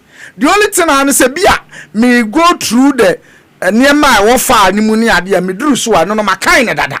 Nti minim de wom dada nti me ha me ho. Ensan ready. That was exactly what is playing out. Okay, mami komra. And seriously speaking, papa ba kono de ono so OSP. Ankonoma. No OSP no. Enya the other petition ne kwa na eka so incompetent you. The attorney general di kan say OSP ni incompetent dada ana mebo. Ofuriata issue no kan. Ana. And this attorney general na di kan say OSP ni incompetent dada. No be the petition abasa we incompetent ya. Incompetent ni ni twi ni say o mo homode. Enya sa. Na say OSP no mo ne homode. Papa inya ngwase na ode ba office wo. Because I in the voice of Papa Kwaku Baako, as a premature ejaculation, Anna. Shema Miss Cecilia Dapa issue. Oh, sometimes me wan say nipa mu edi dwumadi a hye omu nsa binom ne ade a omu wadwen e wo so omu issue omu adwen na dwen. Omu di kan tua na mo kotehwe ansa na omu ba badwen. And OSP Papa nsa na wote. Otua na mo wie populism. Wo ye niema populists. Gigi no akwate ahwepu ansa na asore ya ba bepem. Abadwendwene ho. Menim za na adi kokko mantemo a. Those days ani ever go for adi kokko gigi. Efie bi won ma ya na za no mo sadade ahoma. Okay. Za ahoma ni bi no. Meta dade tenten. Ebi wa ya na wo fo memu ago. Enti wo ma adi anim ninim na so omuduro no mkoto awu ni ma duro banza ahoma no. So the speed is so minim now the kwani ma na to abawachi. Shim. Ebi na asadwere ko so obi mene wo mkuro mu to no ko so afro mu abobum no wotiam buai. Ehi na moyi.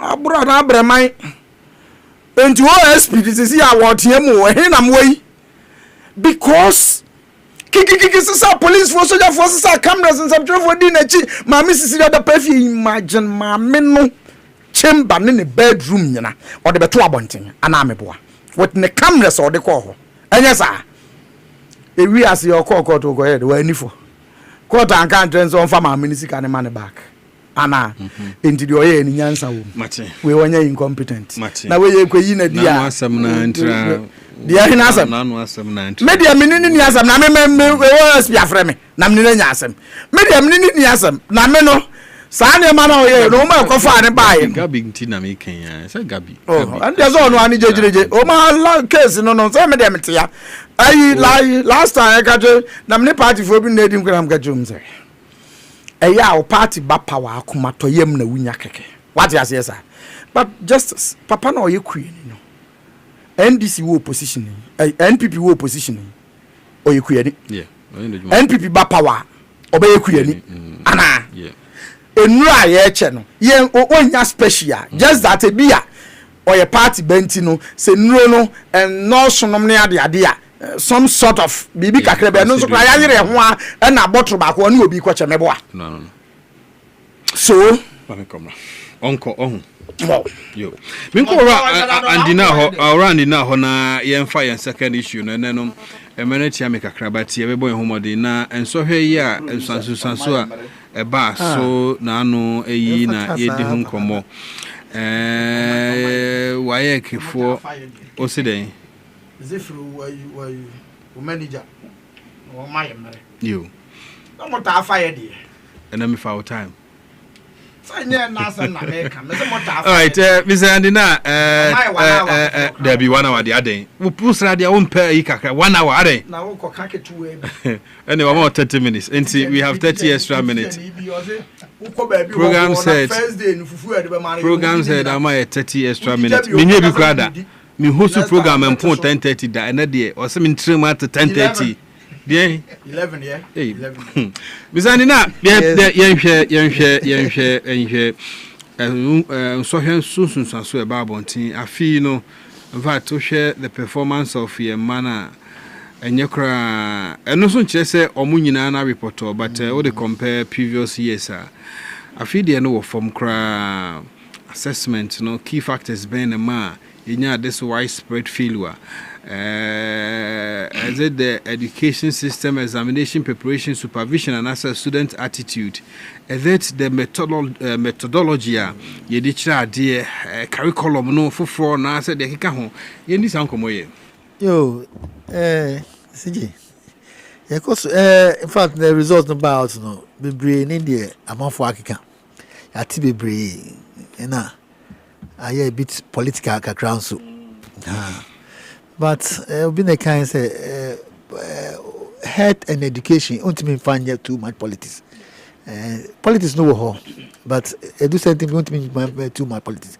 And say there were send a basin. See me can say oko say oko kumansi si anoko fruka. Na ka no do oko kumansi a. Factor say ni ba oko do kumansi na edoso.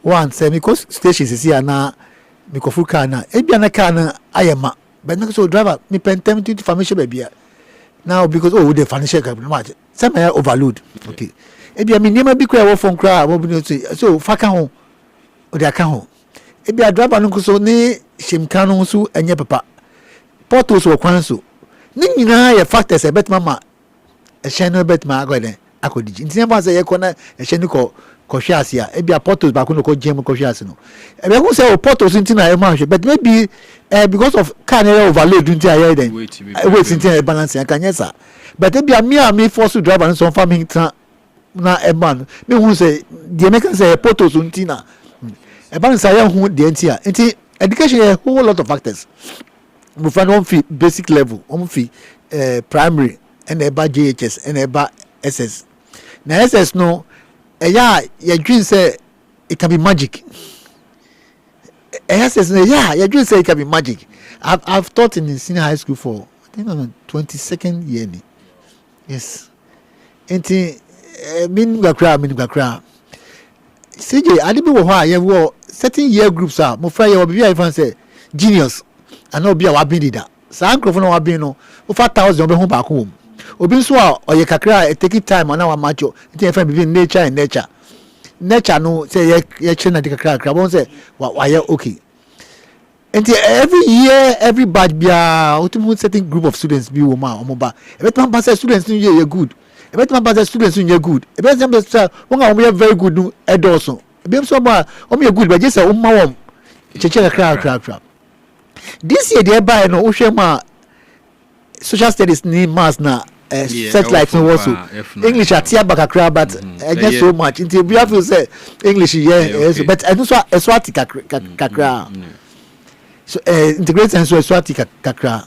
It doesn't mean say English no yeah one modiana yeah me English yeah boy home body change socialist no bibi na coaching and I feel say yes we share questions say ba nansan ya it's getting clear say there's something our students need to go a little bit further na me say me read bibi wa before no so kakra socialist questions now it needs a little bit of critical thinking.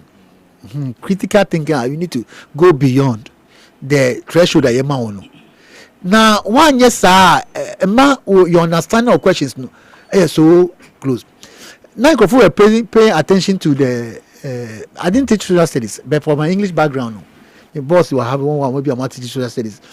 For my background, it won't be questions. I mean, objectives no, I was going through the objectives. When you say your whole school, will be measurement and evaluation.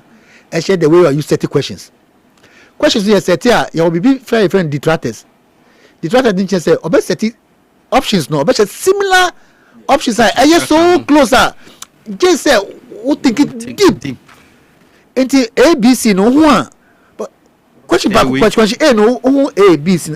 When you boy A no almost is the answer. When you boy also anyone, but B no, not B no sukita answer. We went through. Now wanted to raise one here. Now the way question no. Yes, let me give you this. Now okay. Question, objective question. I'll see question 37. Look at it.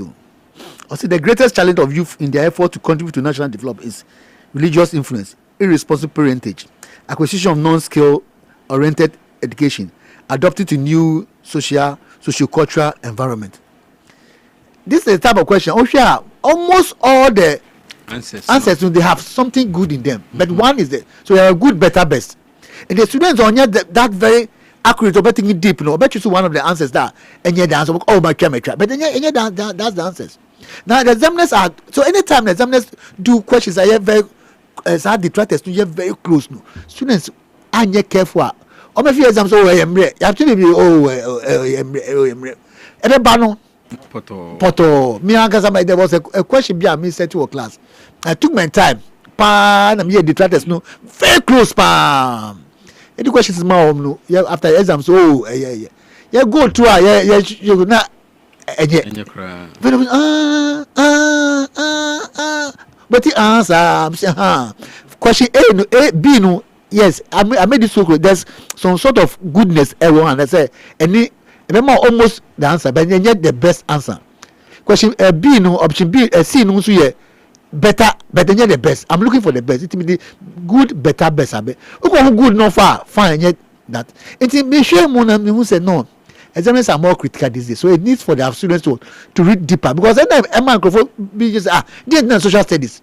That's where ideas are just social studies. But the questions were close and they were set with critical. Which NEPA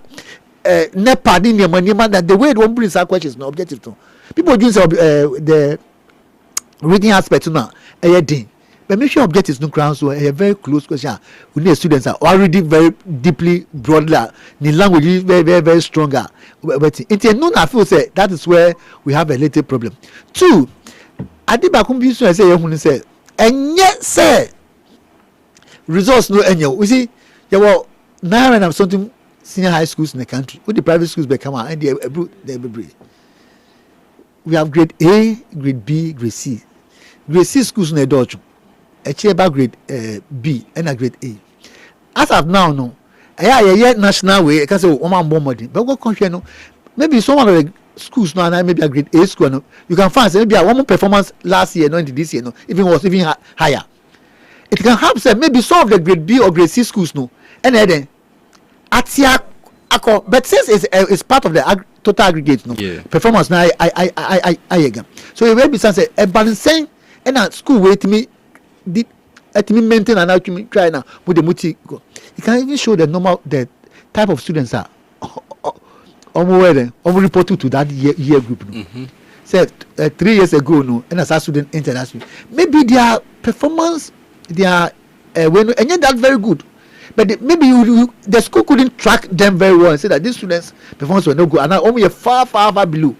TJ, this year been now some group of students. Just say utu boase yes a bit some a bit or see so me because when so because when so and when Solomon until but it's all to question vowel sound not to syllable sounds not to obey side maybe an syllable to me it I feel say it's a holistic thing that one the students need to learn. Now the examiners are serious.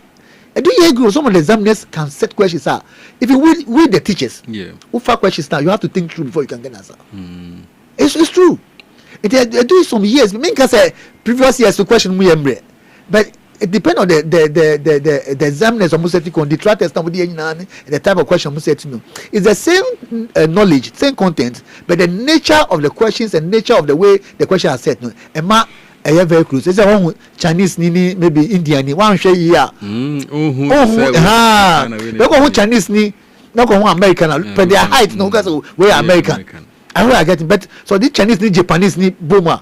Let's say the Chinese ni one share will have a problem, but the Chinese and the Japanese look alike. But definitely there's a difference between the Chinese and the Japanese.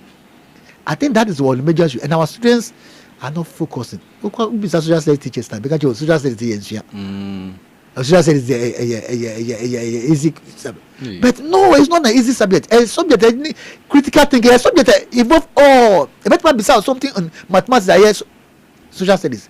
And a subject you need broad thinking because everything around you they can have economic issues, they can have social issues, they can have technology issues and whatever it is. It's a way so students who feel social studies and yet fine. This is the area I say it's not that easy. And now that wanted to have the student to do what broad thinking, it's a subject that yes strengthening more power because the student need to have a broad thinking. Say thinking and in analysis very strong. Very good in social studies. No, the analysis is very strong.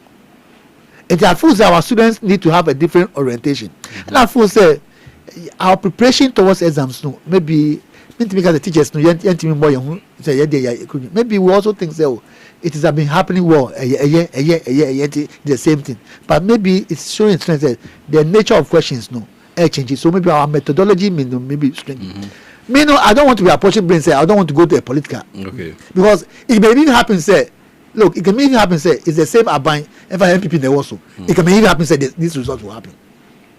Let me be honest. If the students are if the students are not good and you didn't pay attention, they will have the same results coming up. And you can't say examiners are wicked. Examiners are not wicked because examiners are no marking scheme or the marking. If you got it, you give you. Because there's nothing said on marking now. You be increasing the what? The salary now. You be more mark. No. And yes, I feel say it's a wake up call for us to know. Say let's strengthen the junior high schools. Let's strengthen that one because say as strengthen one as time goes on a certain year group will come and the results may happen. Today is mathematics and science. Why did it pass the electives? Maybe electives was not all that good, but and yet part of the say social studies and English has also deep, but and yet that part of the say social studies and mathematics. Mathematics now my boss were maybe the nature and the critical level of questions the students are not taking that level and they are not doing the preparation. Two, the greatest thing I can say our students need to be seriously. I have seen say students are not serious. Look, let me get to it. There's a school I don't want to call it. Me baby call it. And I me can I tell me question. Suyandiu. Now some friend no. only information can say, hey, that I said now can't me no crew. Because if so the A or her say it's wabi. And when the teacher come there on say and I'm saying Sunday here. What I say, it's students need to set themselves up because course in 2.5 years you need to do more. The private government I work as a teacher librarian apart from HOD. We share books now they are banner. Sometimes you don't even have space. I'm telling you. What to come what to buy boss we say brand wow. Abuso ayenya space cry but okay students say they should come for the books cry they don't want to come for it. A student told me a language teacher me call me see this students abuso ayen baby go and pick one okay tell me say emu yedudu I say emu yedudu na me say me class say emu yedudu so be twi form because you can't entertain that because that is our calculator. I feel said our students are not showing no students are not showing good students who are serious are passing exactly. If they do a year group B students about 90% they are not serious. They are not serious. Yesterday I went to a class. I'm telling you I went to a class and I'm more assignment said go and pick a story and read and then go and pick a story and read. Who read here? Words be a new words for you no. Put the words down. Use the word to form what? A sentence. We yes happen the words have become part of your vocabulary. And not to be choice here, the word just flow. I quite back also say book number conversation to words 100 that meaning then. And I'm saying words 100 no. Words are only man did I know say a new words into bed then. About you say a dose to do too much for him. You see the mentality. We need to shift. Say our students need to be serious. Since we are doing things free for them, they are not being serious. I think and our students have the greatest. We are. I mean, feel say the good students are making it. Let's not dilute them. The good students are making it. Sure. There are already not English or head of department of Bompons and ask me call honorable Kwesiuso or not and contact honorable Wayek, Mr. Wayek, what's the resource number? Eddie Sapoto and Contano and Contano Diaka conditions near the Indian one Barasa. Yeah, see, you met fun from two different angles. Okay. One political. Political. See. Oh my Ghana, they be politics. Oh my Ghana. Politics. It's me fun from one angle. Maybe want to say your politics, and the other side, me fa every some reports are reading from WAEC. Oh man, kasa say.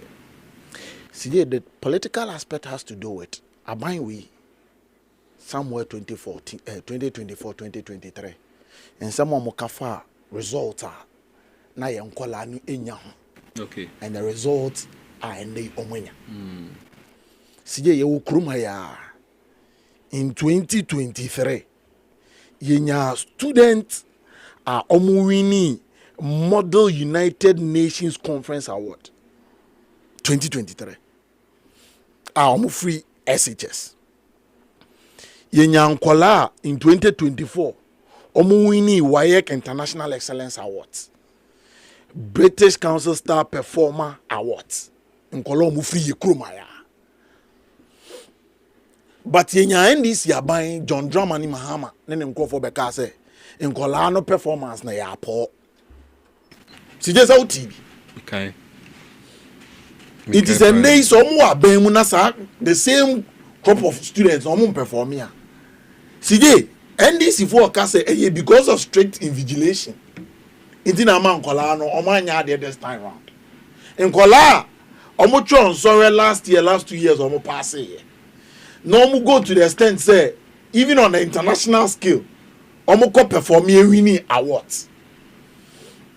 This time round the same crop of students no efeli. Me there I am hoping senka this same crop of students no omo benya a platform on the international scene. Na yahwe how won be performing in kola from prempe winning robotics award yaman mu haya as the last year prempe in kola it is an kola na kokotron so rena so mo empasia cj I was here worried and now me no ka say NDC are buying a believing in sanitary parts than investing in nkwalaa addition. CJ, why am I saying so? Abai dada MPP abai ekono. And then yes in nkwalaa mathematics no enye papa. But abai dada no the system be by a friend STEM. Science, technology, engineering, mathematics. Na yes yes say ye mofra no ahon keka in these areas no emu be peja. There shall say STEM schools. They mean how these STEM schools and there amenoka say how omo FL. Is NDC yaban interested in that policy now by that no e shall say omo ye no and say they are interested in see a top part at the amankola using some over 200 million at the akwakoto and your madi amankola apart. See, that is why I mean say as one breath yet to me do away with the politics because NDC are buying your ready so be investing in Nkwalaa this year. Okay, so I'm just going through the Okano na it's been confirmed SAR statement no also on the 7th of August 2020 and now 2024 so no there was a similar one against the purchase of past questions for year SHS final year SHS students. So what ye Mr. Ndina Yipa he was giving you how our year for almost 30 or more questions. Yeah. And the kind of especially the OBJ the kind of possible answers are similar. As a colonant Nasian dream who ya obefum. Inti aban dada no ore duchum mo eka say no style awaye fodi omudwuma no yemman kola no ehu so that omukotena examination room hu how and kola no how ombe answer questions.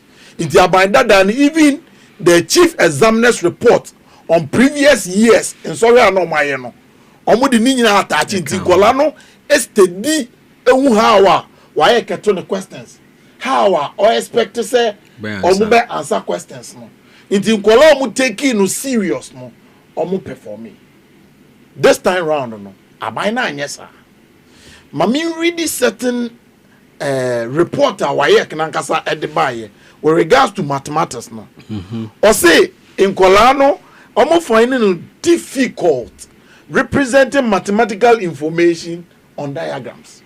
Which one is that one? And yes, I'm Kolani Nimo. That they found it But difficult. omo finding it difficult representing those things on diagrams. Why I can say omo challenge even interpreting results from frequency cumulative frequency tables and our data. On one case trans ya waya ade no ewie no. On one case interpret ade no kura no difficult. But sadia we nyina by dada no based on sad document past questions on the man Nkwalaa no we able to read omo beti ase how wo mesi omo yesa anyoma we nyina. Abai we say that bi onye Adia ba konso a wayek e kan say Nkwalaa had that weakness in making deductions from real life situations. Like for example, what solve when you answer, how do you compare your answer now when you know to real life situations? Nkwalaa ni because probably teachers here class we only take them through how to solving these questions. Nkwalaa would have to go and learn extra to seek certain information. Do you get it? Yeah. You need that time ni piece looking at the syllabus. You need that time ni piece in your money be into details explaining certain things to Nkwalaa. But Nkwalaa at the end of the day, yaksha na die we na also tenase. What is expected of ono Nkwalaa? Inti abanda da no emomo that akwenya no to read extra aside from the providing man Nkwalaa our classroom to read extra to knowing dear why you can expect it for more. This time around they didn't get it. Even after solving a particular question, interpreting on one answer no to suit the WAEC actually free no no. According to WAEC, no, it was difficult. To me, social studies also inability to write about government policies designed to improve citizens' lives. Or inability to write about government policies. Because the key reasons in social studies were one, inability to write about government policies designed to improve citizens' lives. About the policy 24-hour economy now by chief examiner no manya de crowd. No,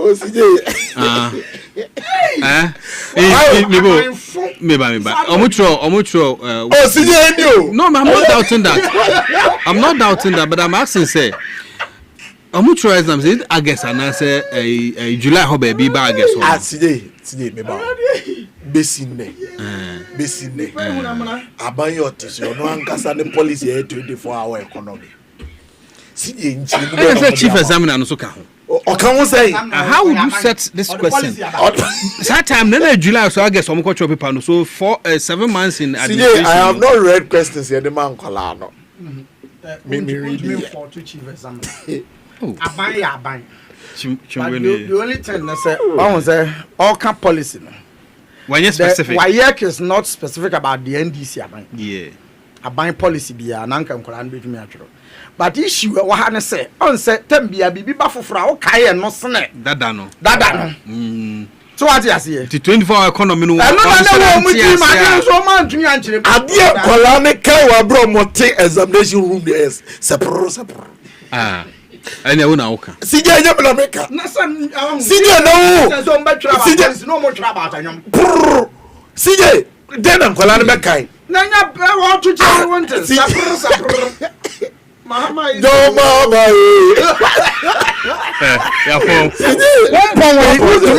now the program na nyum to anyim me nyum to WAEC say WAEC CJ Odewa. No, I'm saying I'm not doubting you, but your interpretation. The key weakness in social studies. One, the very first one, inability to write about government policies designed to improve citizens' life.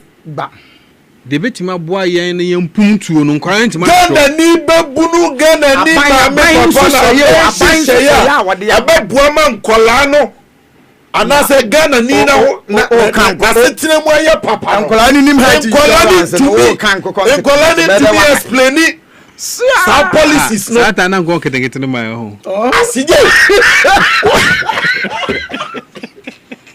CJ Mebusawo me say Gana this is serious. The major campaign promise NDC for omo de ma Ghana for omo major policy no be anim so omo ba be implement e dey ade enye 24-hour economy CJ besin there as we speak we say 24-hour economy so ma lunch yes CJ dey na wo ye twen guzitano Gusitano. So abana nkasa oba di budget one first musika anhye mo twa Gusitano. Gusitano or 4 billion. O dey bia mo di sika kakra bi hye. Na nhye budget ni mo no ya after thought 110 million. And any budget ni for goods and services. Any budget ni mo kura after thought for interview. I 10 minutes on sorry. It ya abana nkasa kura ne policy on to me explaining kola no omo class o mesi dey explaining. Now sorry I chief examiner actually crowd ministers na kwatwa anko mbefeli oh adai say CJ omo tumi chiro omo nkaso no tumi chiro omo omo policy omo tumi chiro iti abayo tisu ya bombe gola ko bi anam ne fa obi se beti electricity so obi se be adwuma na obi se be wofufu ahomache obi se wache enjata nyina be mu obi akasa budon ori afi ho okay on ichire mo be budon akofanya da la ko tuna za me si ru wo no no if I is ye be ko budon akofanya ta ɛne nse bɔ abɛyɛ o ɔmo minister no bɛtwerɛ feli I'm telling you, that's how the policy explain. Want me and children? That is the kind of problem we are facing now. And just so him say, yeah, answer beyond the ubuku. At the university level, sometimes, you know, and the men who have a just a picture a baby at time a lecturer, no. Kasania, the answer word to me, exactly what you be member. Yeah, answer beyond the ubuku. The explanations are no many been nabekai now. Natural. Abe yawonema. Yes, sir. Okay, into so 10 minutes in the answer. So I justice was the no crapa or one say. NDC for yin tum so or my bino and a man call our feel. Simple. Which one is mass and train?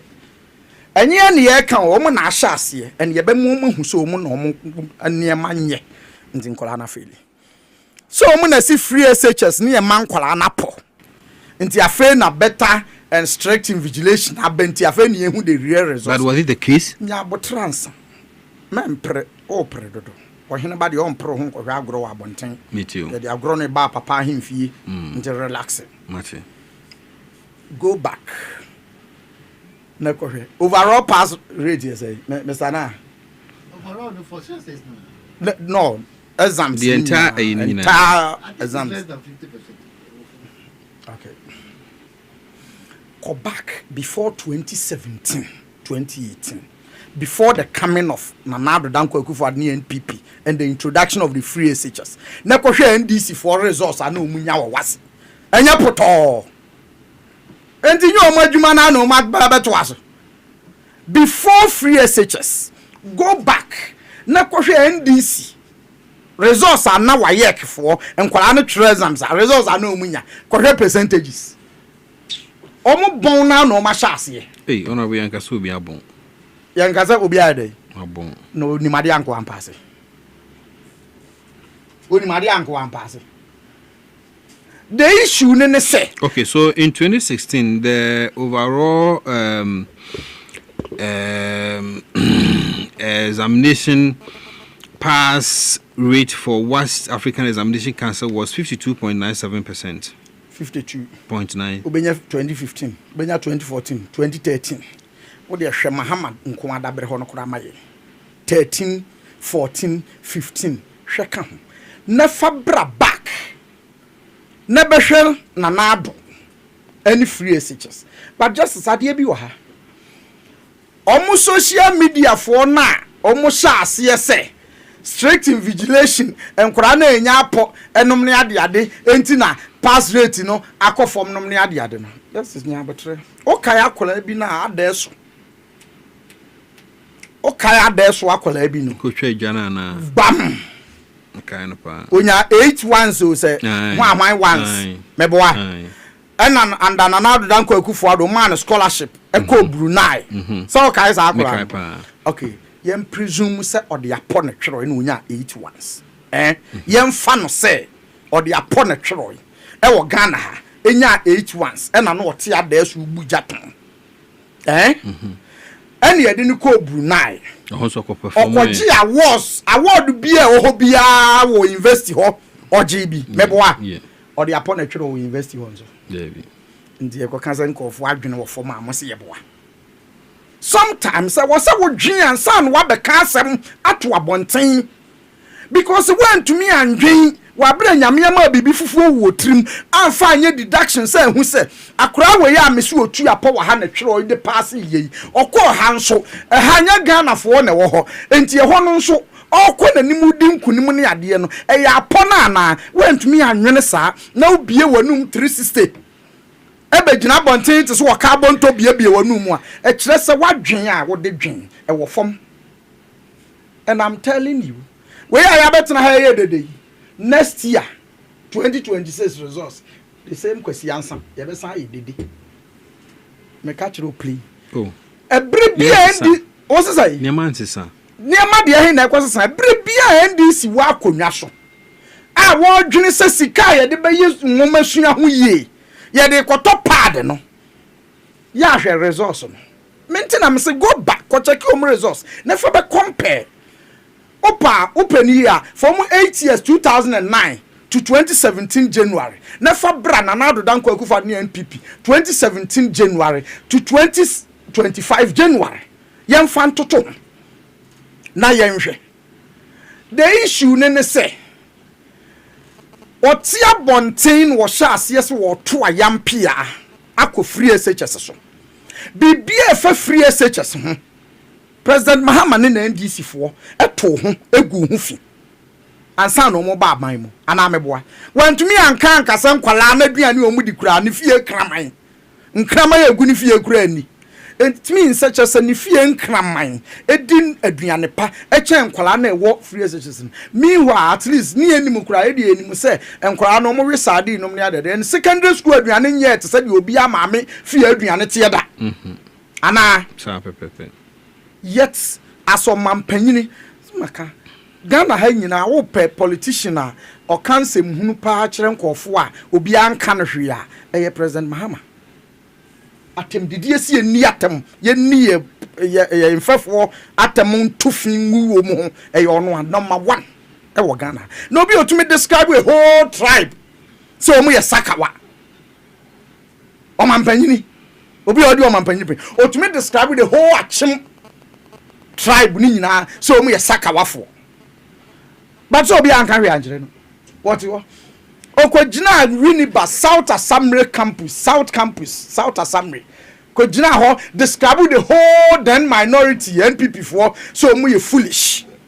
obi anka hwe anjere no eno odi nam musa ebre bi NDC wa akonwa so na do dan kwakufo ni NPP dwen se yenya iPad emman kwala no fansua de enti wokofie kura atambia no tze de Mr. na kan obi kofa dictionary o se emu odu but e bia within the iPad ne kura no ye wo app wo so obi a obenya dictionary no e wo so meboa ko dwene so wo top pad ye hurihuri no top pad but that is not to say say pad that is not to say said ye ehun pad no de no na maame no to maame no so ntumi na free SHS kura mo se na maame fo no betumi atuo mu school fees pad yes say 15 cedis.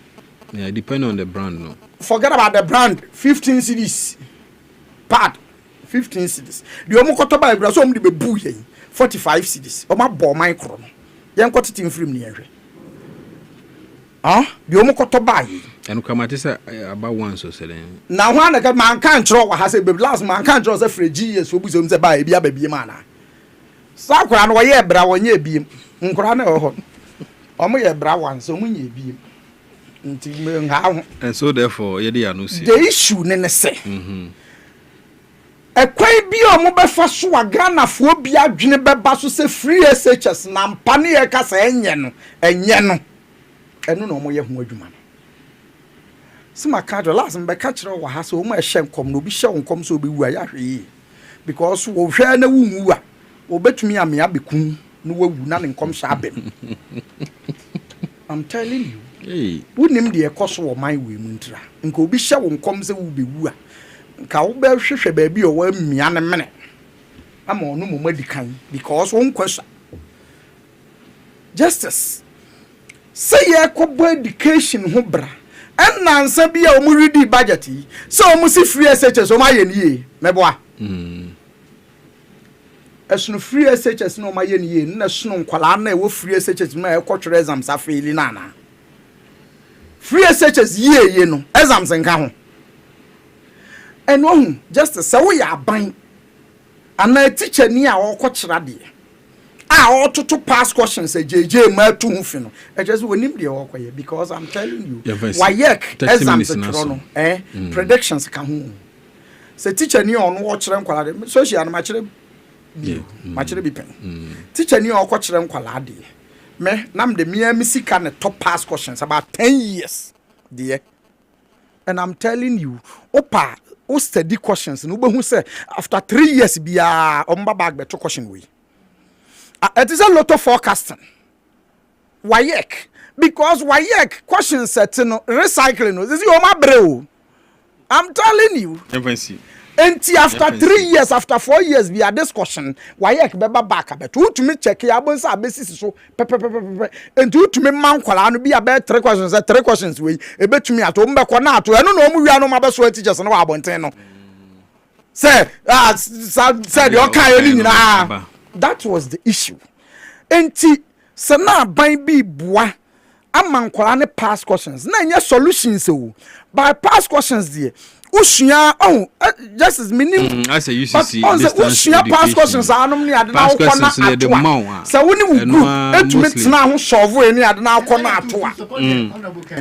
The past question they were already on the market being sold. Sir, and I was already abrew free. So what was students got up? And maybe over a question and answers. Yes. And to Oceans, I know one up and done and him now to Totua. Or the car here, you know, we are not afraid. No, about 20 was. And to say 30 minutes or the 5 minutes, the car here, the only in every not the Akakakran, or be issued the rest of the minutes. Justice, as I'm the Obiant, as I'm the one can say all these questions in idea. Therefore, you will be on my way there, better into New Jahonako.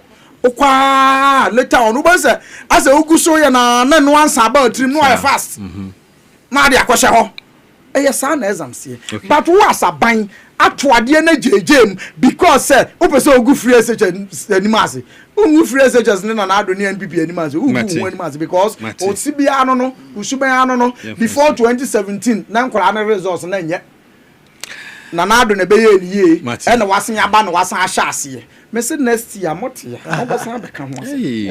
Oh no. Which one is the hay? Fasa what you was and young cow. Fasa baby is young prophet at my seed. Most of overrun is a 49.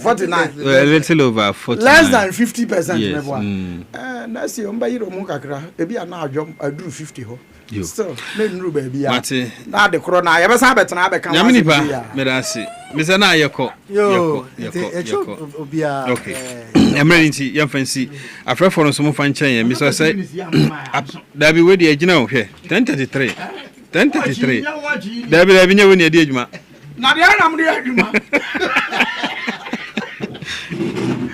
I was in a Cosmos by when Timianca emergency next week, and Cosmos better. So, my friend for Mr. Remo, Yami Adumet, and my family, Mr. Say any more Macamu free, the wiki mu menim say exactly producer Daruma ye be kan we na dodo na